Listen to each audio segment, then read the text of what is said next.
ቤተሰብ ሰላም ናችሁ? እንዴት ናችሁ? እኔ ደህና ነኝ፣ እግዚአብሔር ይመስገን። ዛሬም ቀለል ያለ ቁርስ ይዤ መጥቻለሁ። በጋለ መጥበሻ ላይ ዘይት ትንሽ እናደርጋለን። ከዛ ደግሞ ስኳር ድንች በእኩል ሳይዝ አንድ ትንሽ ስኳር ድንች በእኩል ሳይዝ የተከተፈ እናደርጋለን። ከዛ ደግሞ አንድ ድንች ደግሞ እንደዛው በእኩል ሳይዝ የተከተፈ እናደርጋለን። ከዛ መጥበሻ ቅጠል እንደዚህ እንበትናለን። ደረቅ ያለም ይሁን እርጥብም ካለ ችግር የለውም። እናደርግና እናማስለዋለን። እንደዚህ ጥብስ ብሎ የሚያምር ከለር ሲያመጣ እናማስለዋለን። ከዛ በኋላ እንደዚህ እናንቀሳቅሰዋለን መጥበሻውን ይዘን። ከዛ ግማሽ ቲማቲም ከትፈን እንጨምራለን።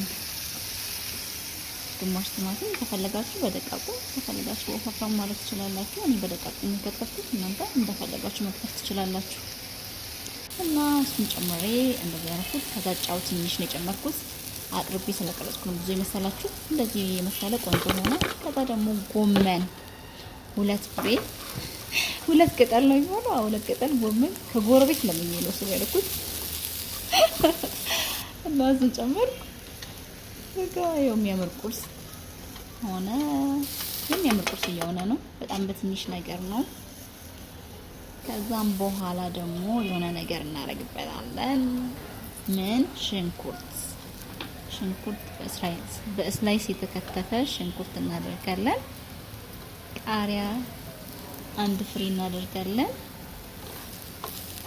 ከዛም በኋላ እናማስለዋለን። እንደዚህ እናዋህደዋለን ማለት ነው።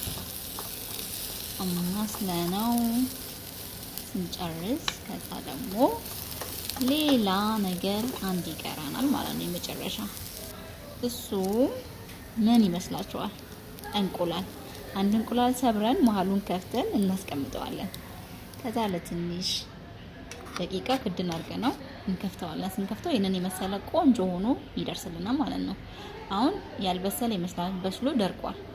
ቆይታ ያላችሁ ስቆርሰው እና ወደ መብያ ሳህን ገለበጥኩት ማለት ነው። ጨለፍኩት።